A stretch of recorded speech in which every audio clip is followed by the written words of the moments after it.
ஒரு வழியாக உள்ளே வந்தாச்சு. பார்த்துடுங்க உள்ள வியூ எல்லாம் மேலே பாருங்கள் எப்படி சுற்றி அடித்து தகர்த்துட்டு இருக்கு பாருங்க. அடுத்த கட்டில் இப்போ அடுத்து வரங்க பெரிய கட்டில் ஒன்று போட்டுருக்கு மக்களை பாருங்கள்.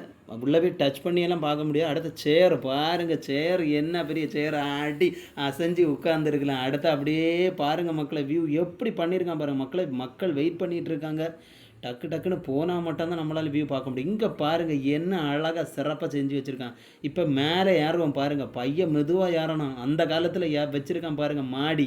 இந்த காலத்தில் என்னையா மாடி, அந்த காலத்து மாடியை பாருங்கள் வேறு லெவலில் இருக்கும். அடுத்தது பாருங்கள் மக்களை, அமைச்சரும் தோஸ்தோളം உட்காந்து நம்ம மகாராஜா உட்காந்து பேசி பேசி சிரிச்சு மகளே இடமாகும். இங்கே பார்த்தீங்கன்னா செக்யூரிட்டி எல்லாம் போட்டிருக்கு. நம்ம டிக்கெட் இருக்கா இல்லைன்னு எல்லாம் கரெக்டாக செக் பண்ணுவாங்க. பாருங்கள் மக்களை இடம் எப்படி இருக்குன்னு பாருங்கள். அழகாக அந்த அமைப்பை பார்த்தீங்களா என்ன அழகாக கட்டியிருக்கான். வெளிச்சம் எல்லாம் உள்ளே வார அளவுக்கு சூரிய வெளிச்சம் உள்ளே பட்டாலே அப்படி நம்ம உடம்புக்கெல்லாம் அப்படியே புத்துணர்ச்சி மக்களை. அந்த காலத்தில் மூலிகையில் கட்டியிருக்காங்க மக்களை. அடுத்த நேரம் இங்கே எங்கே வந்திருக்கோம் விளையாட்டு மைதானம்னு நினச்சிடாதுங்க மக்களை. பெருசாக கட்டி போட்டிருக்குன்னு சாப்பாட்டு இடமாக. மனுஷனுக்கு முக்கியமே என்னது சாப்பாடு. தனி மனிதனுக்கு உணவிலேயே இந்த ஜகத்தினை அழித்திடுவோன்னு பாரதியார் சொல்லியிருக்காரு.